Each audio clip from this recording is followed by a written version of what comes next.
नमस्कार, मी अस्मिता. माझ्या रेसिपी चॅनलमध्ये तुमचे खूप स्वागत. आजची आपली रेसिपी आहे कांद्याचे पराठे. त्याच्यासाठी 3 कप गव्हाचं पीठ मी इथे घेतलं आहे. तुम्ही तुमच्या अंदाजाने गव्हाचं पीठ इथे घेऊ शकता. 1 टेबलस्पून बेसन घालायचं आहे. पिठाच्या अंदाजाने इथे मीठ घालायचं आहे. आता 1 टेबलस्पून इथे पांढरे तीळ मी वापरले आहे.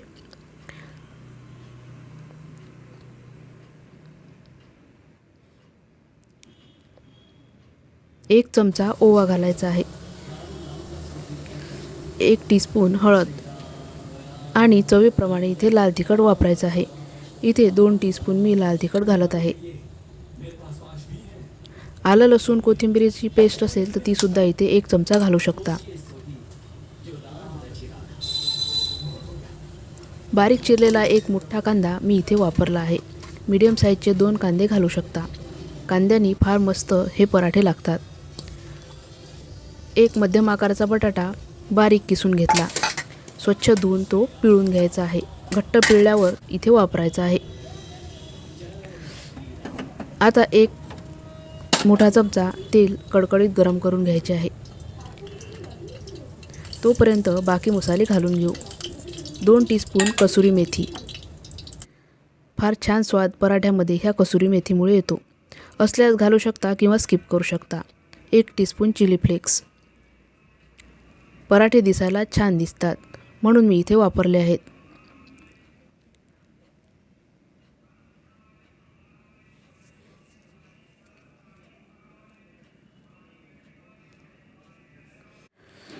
कडकडीत तेलाचं मोहन मसाल्यांवर घातलं की पराठ्याचा खमंगपणा आणखीनच वाढतो.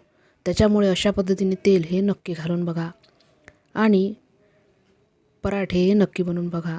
तेलाचं मोहन आणि मसाले चांगले हाताने मिक्स करून घेऊ. सर्व तेलाचं मोहन हे पिठाला चांगल्या पद्धतीने लावून घ्यायचं आहे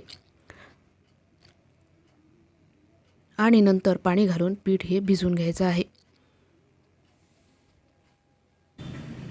खुसखुशीत आणि अप्रतिम चवीचे पराठे हे लागतात.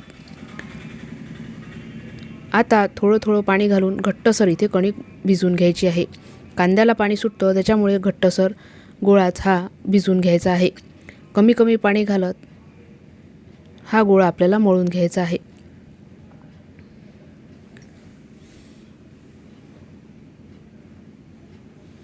तुम्ही इथे बघू शकता घट्टसर गोळा माझा मळून तयार झाले आहे. अगदी 4 ते 5 मिनटं हे पीठ झाकून ठेवायचं आहे आणि 4-5 मिनटातच हे पराठे लाटायला घ्यायचे आहे. कांद्याला पाणी सुटतं आणि गोळा हा सैल होऊ शकतो. त्याच्यामुळे पराठे लवकरच लाटायचे आहेत. 4-5 मिनटं झाली आहे. आता आपण पराठे लाटायला सुरुवात करू. तुम्ही इथे बघू शकता गोळा मी घट्ट भिजवला होता पण तो 3-4 मिनटातच सॉफ्ट असा होऊन गेला.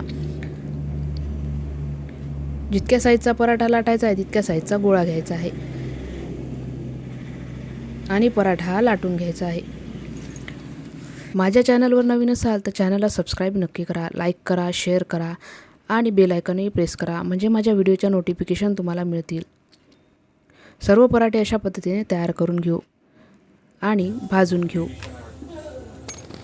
12 ते 15 पराठे इतक्या मिश्रणात हे बनवून तयार होतात.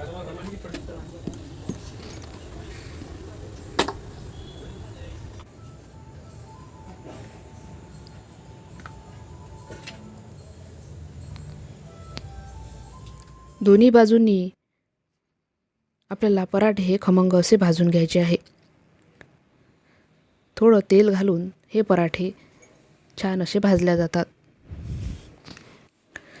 सर्वच पराठे अशा पद्धतीने तयार करून घ्यायचे आहेत. हे पराठे दह्याबरोबर, लोणच्याबरोबर किंवा टोमॅटो केचपबरोबर तुम्ही सर्व करू शकता. फार खमंग असे लागतात. नक्की बनवा. परत भेटू अशाच एका रेसिपीसह. धन्यवाद.